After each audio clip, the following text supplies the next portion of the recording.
All right, Daniel Dennis just got done with a workout here, and the word going around is you have a story to tell. You're a man with some stories, but what I've heard about this one might take the cake. Yeah, so, well, in the summer, traveling around doing camps and whatnot, and, well, I just came back from traveling around. I had 2 camps, and I was at a camp, getting ready to go to a camp day before, and I was just grabbing dinner with a dog at a little sports bar. Seemed like a great place, outside seating, patio seating. That's why I went there, so I could bring the dog, And they ended up not letting dogs out on the patio. So I'm going to try to give you a long, abbreviated story, because it's kind of a long story, but ended up having my waitress, and there wasn't hardly anyone out on the back patio, so I needed to go feed the dog. He was on the outside of the patio. There's 2 tables there out of a bunch. So I told the waitress, I was like, hey, I left my wallet, cell phone on the table. I'll be right back. I'm not leaving, just to show her I wasn't ditching out. You're not dine and dash. I just was going to feed the dog just right outside the gate, It was outside the patio. It couldn't have been, 20 feet away in my truck from the table. So, everything I could see. I was out there for 5-10 minutes feeding the dog, not even. And come back and cell phone wallet's gone. Oh. Yeah, so I'm in panic mode. I got a quarter tank of fuel in my truck and no money. And you're in Chattanooga? Yeah. No money, no cell phone, no fuel, just kind of screwed, And you're not with anyone you know. You're just with your dog. I'm with Otis, yeah. So I'm kind of SOL, And so I run around, I'm pulling my hair out, what the hell am I to do? Running around, go to the first table that there was a bunch of guys, and they were like, no, we didn't see anything. So now I'm questioning myself, did I leave it? I asked the waitress, she's like, I haven't seen anything. I remember you telling me. Went to the other table, and it was an older couple. I mean, in their 40s or so, not older, but the lady was like, yeah. Said the woman's name. She's like, that beep, whatever her name was, sat down at the table. Could you please call her, blah, blah, blah.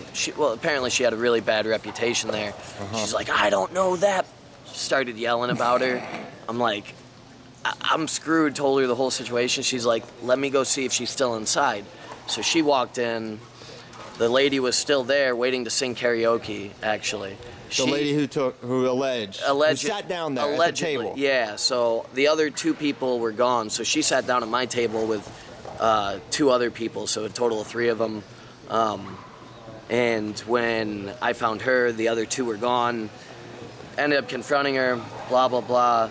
In the bar? In the bar. You're confronting this woman? Yeah, she immediately started attacking me, I didn't take, you can't prove any, just started screaming at me. So immediately I'm like, so you pretty much just admitted you took my stuff. Yeah, that's not how people who didn't steal a wallet and cell phone typically react. Well, come to find out, she's got a reputation at this sports bar. She's probably into a little bit of some drugs and some, questionable lifestyle. Yeah. And a lady of the evening, perhaps. Yeah, a little bit. Okay. I think she didn't look the cleanest lifestyle. Okay. She was missing some teeth. Lived hard. Yeah. So she's probably not into the fun, healthy habits in the nightlife. But so she's out of her mind, completely out of her mind. Kept denying that she took anything. Mm-hmm. So anyways, I pretty much tell you that I have to call the cops because I'm screwed. Well, that didn't really matter because she's got a pretty bad record and history and whatnot. So the only thing I'm thinking of was that if the cops come, I'm getting nothing and I'm screwed anyways. So she's starting to get a lot of flack from everyone else at the bar because she's got a bad reputation there already. So she ends up getting her son, one of the people who came with her, one of the original 3 who sat down at the table who stole my wallet and cell phone. He ends up coming. You can see that he's probably on his road to not the best lifestyle, but he's still got it, conscious and pretty cool. And he was finally like, hey, it's starting to get late now. Yeah. He's like, hey, I'll take you there.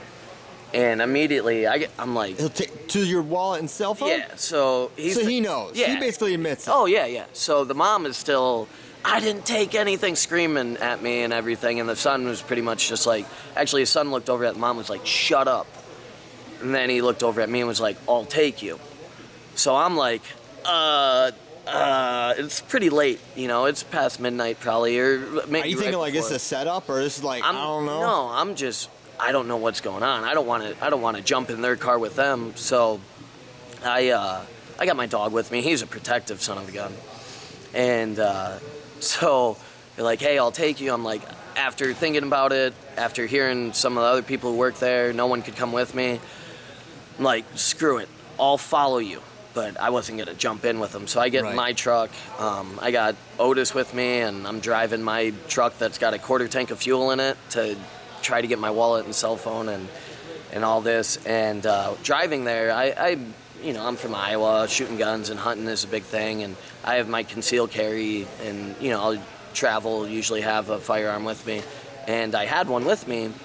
And the only thing I'm thinking driving there is like, so it started getting longer and longer of a drive, and the longer and longer it goes, the more excited, nervous, anxious, adrenaline I'm getting going on. And the whole time I'm like, I don't know if I should bring it. It's probably not necessary, blah, blah, blah. All these thoughts. Yeah, but aren't you like worried about your, I am, but so I had one thought that came to my mind, and it made an impression. When she was buying her drink before she was singing, she was paying with dimes and nickels. So, anything of value, they sell.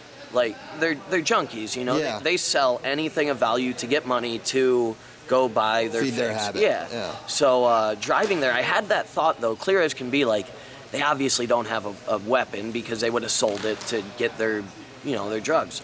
And, but so I didn't think I needed to bring it, but as 15, 20 minutes go by, this is a long time, I see the Motel 6 sign far away, and as we're pulling in, I have the pistol near me, and as we're pulling in, there's a bunch of shady characters walking around.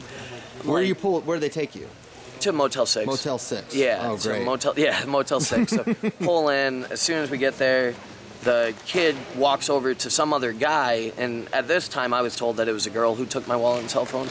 Some guy walks up, hands the kid my ID, and then 3 credit cards. No cell phone, rest of my wallet isn't there yet. I'm like, listen, that ain't gonna cut it. Then I start. So they gave you back your ID and credit cards, and that's it? That's it. So basically, like, this is what you get back. Well, I just got done doing a camp, the first camp, so I had a big check in there with my cash. I had a couple $100 probably in the Why wouldn't they wallet. give you that back? Well, so anyways, I told them, I'm like, hey, this ain't gonna cut it. Like, I need the rest of my stuff. I'll pay you more money. They're like, if you can get us $100 more, blah, blah, blah, they'll give me the rest of my stuff back, but I'm gonna have to wait. So I'm like, I don't care. I need my stuff back. I need my cell phone especially. So at this point, why are you not like, all right, I need to just call the cops? The only thing in my mind, if I had called the cops, I have no friends. Yeah. If the cops come, they're going to get arrested. They don't care. They have records. They're going to go in, get some free food, and get a nice bed. They're homeless, you know. Yeah. They don't care about going to jail. Or at least that's what I thought in That's my your mind. mentality. Yeah, I didn't. I wasn't very open-minded to being receptive of. You had thought about it, though. Yeah, oh, yeah. I was thinking about calling the cops, but no, I didn't. But when they gave me the first stuff back, I was like, listen, that ain't gonna cut it. Like, I need to get my other stuff back. So I was like, I got a check in there. You can't cash it anyways. Just give it back, you know? Right. They're like, I'll call, I'll try, pull your truck around back. So we were in the front, pulled my truck around back, so pull around back, and they're like, come up into the room. I don't want to be in the room. Yeah. So it just starts getting real sketchy. I end up going into this room with her son, her brother, I think it was, and then there was a couple other shady people like walking around. And I got Otis with me, and I'm paranoid back against the wall. What's Otis? Is he? Otis is like, he is not happy at all. He's glued to my side, and he's not. So he's like he like knows not this happy. is dicey. Oh yeah, he's not happy. He's not trying to get pets from any of them, you know. Right. So it was pretty crazy. It was nuts. And ended up, I had to go pull out more money from the ATM. When I was walking back from the ATM, she came, grabbed me, and freaking gave me took my money, gave me the rest of the cell phone wallet back, and I freaking turned around and booked it out of there. It was one of the scariest, sketchiest situations I've ever been in my life. Yeah, so you got your wallet and cell phone back? I got everything back. I got it all back, excluding I probably lost about, $260 to $300, something around there. That they just took the cash. Oh yeah. But I got the check back. I got everything back. It was a crazy situation. The whole ordeal took forever. I ended up going back to close out because I couldn't even pay my bill for my food, And oh my goodness. Oh yeah, I ended up going back, and all the employees there, they were livid about the whole situation. And apparently she's banned from the bar. She's had a horrible reputation before that. But it was a crazy experience. I mean, it was pretty nuts. You've been around. Yeah. Is that the diciest situation you've been? You living out of a truck, you encounter some things. Yeah, there was one time I had to hitchhike with. I shouldn't really say hitchhiking. Zadok, Mike actually dropped me off one time, and I had to catch a ride with a couple of truck drivers from Cheyenne down to Colorado Springs. That was a pretty crazy one too, but it was it was all. I mean, it was just the whole event was crazy. It wasn't bad or anything, but that one wasn't as sketchy as this. Well, yeah, it was pretty nuts. That's a crazy story. Yeah. I hope you are. I don't know. I should say be more careful, but I don't know what you could have done differently. I guess not leave your wallet and cell phone. Yeah. So don't do that again. Don't ever leave your wallet and cell phone on a table, even if it's for a minute. You know, it happened like that. It was crazy. Yeah. Crazy. Well, thanks for sharing, Dan. Yeah, Thanks. no problem.